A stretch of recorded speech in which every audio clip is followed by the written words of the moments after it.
السلام عليكم ورحمة الله وبركاته. ازيكم يا شباب؟ عاملين ايه؟ يا رب تكونوا بخير. انا وليد زايد، وفي فيديو النهارده جايب لكم تجميعة هتقدر تشغل معانا كل الالعاب بفريمات كويسة على 1080 بي. والتجميعة اللي معانا النهارده هتقدر بيها تحط رجلك على اول طريقة تجميعات المتوسط. التجميعة دي هتقدر تشغل معانا الالعاب على 1080 بي بفريمات كويسة لحد ما تكون مبلغ وتنزل تشتري كارت شاشة سواء 2060 سواء 3060 3060 تي اي. لو عايز تجيب كارت 4060 مش هتقول لك لا، هتنقل التجميعة دي في مكان تاني خالص. ومع ذلك احنا في الوقت الحالي هنشغل التجميعة وهنلعب عليها العاب على 1080 بي وبفريمات كويسة. خلونا قبل ما نبدا الفيديو، لو اول مره بتشوفنا على اليوتيوب ما تنساش تشترك معنا في القناه وتفعل الجرس عشان يوصلك كل الفيديوهات، ولو عجبك الفيديو ما تنساش تدعمنا باللايك عشان بيفيد القناه كتير. ويلا بينا نبدا الفيديو. اول حاجه معانا في تجميعه النهارده وهي المذر بورد. والمذر بورد هنا اللي انا اخترتها هي البي 450 التاف برو اس. المذر بورد بتيجي سوكت الاي ام 4 وبتيجي ب4 بنك رام، بتدعم رامات لحد باص 4400 ميجا هرتز، وبتدعم لحد جيل ال 5000 من رايزن. والبورده هنا بتيجي ب 10 مراحل طاقه 8 زائد 2، تقدر تشغل معاك ال 5600 ال 5600 اكس ال 5700 5800 5800 اكس 5900، وتقدر تشغل عليها لحد رايزن 9 ال 5950. ومش هتقول لك لا، كل الكلام ده هتقدر تشغله لك البورده لو حبيت تطور البروسيسور بعد كده. والبي 450 التاف برو اس هنا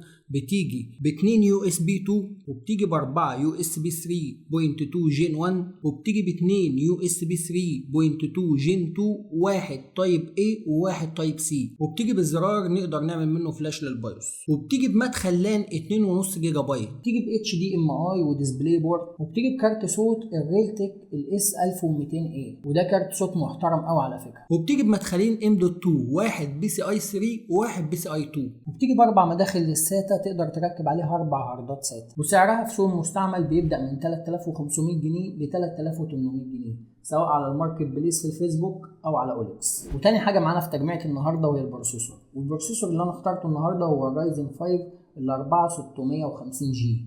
بروسيسور بيجي ب 6 انويه و12 مسار، وبيجي بسرعه 3.7 جيجا هرتز، وبيوصل في البوست ل 4.2 جيجا هرتز، وبيسحب حوالي 65 واط. والرايزن 5 ال 4650 جي مبني على معماريه الزين 2 بدقه تصنيع 7 نانومتر. والبروسيسور هنا بيجي بكارت شاشه داخلي اللي هو راديون الفيجا 7، واللي بيوصل معانا في البوست لسرعه 1900 ميجا هرتز، يعني حوالي 2 جيجا. والبروسيسور هنا سعره حوالي 3500 جنيه في سوق المستعمل سواء على الماركت بليس في الفيسبوك او على اوليكس. ونيجي لثالث حاجه معانا في تجميعه النهارده وهي الرامات. وانا اخترت هنا رامات 16 جيجا باص 3200 على قطعتين، كل قطعه 8 جيجا عشان خاصيه الدول تشانل، هتفرق معانا جامد قوي في اداء كارت الشاشه الداخلي، وده اللي هنشوفه في اخر الفيديو. والرامات هنا في سوق المستعمل سعرها حوالي 2000 جنيه، ده لو الرامات دي ار جي بي. اما لو الرامات مش ار جي بي هتلاقيها في رينج ال 1700 جنيه 1800 جنيه. ورابع حاجه معانا في تجميعه النهارده وهي الهارد. وهنا هناخد M.2 120 جيجا، لان هنا البورده بتاعتنا البي 450 التاف برو اس فيها منفذ M.2،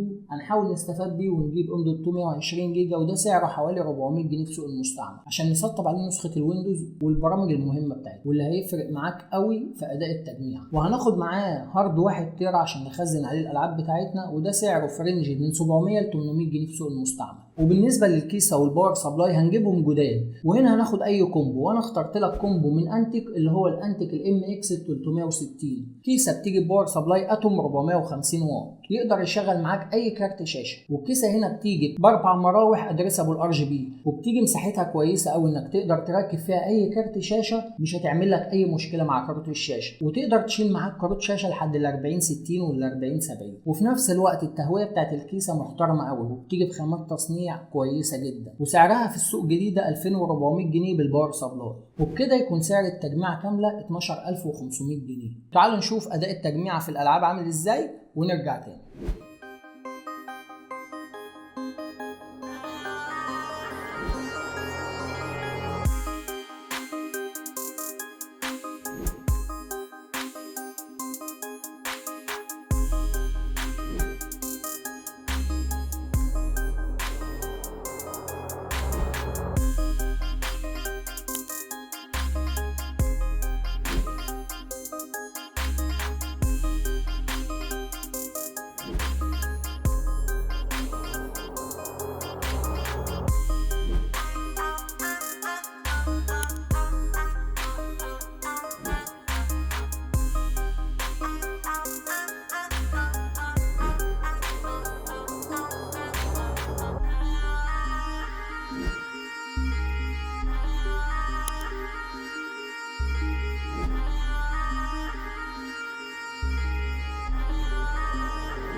وبعد ما شفنا اداء التجميعه نكون وصلنا لاخر الفيديو، واتمنى يكون كل اللي شاف الفيديو النهارده استفاد مننا. ولو عجبك الفيديو ما تنساش تدعمنا باللايك عشان بيفيد القناه كتير، ولو اول مره بتشوفنا على اليوتيوب ما تنساش تشترك معانا في القناه وتفعل الجرس عشان يوصلك كل الفيديوهات. ولو محتاج مني اي حاجه ممكن تكتب لي في الكومنتات وانا هرد عليك على طول.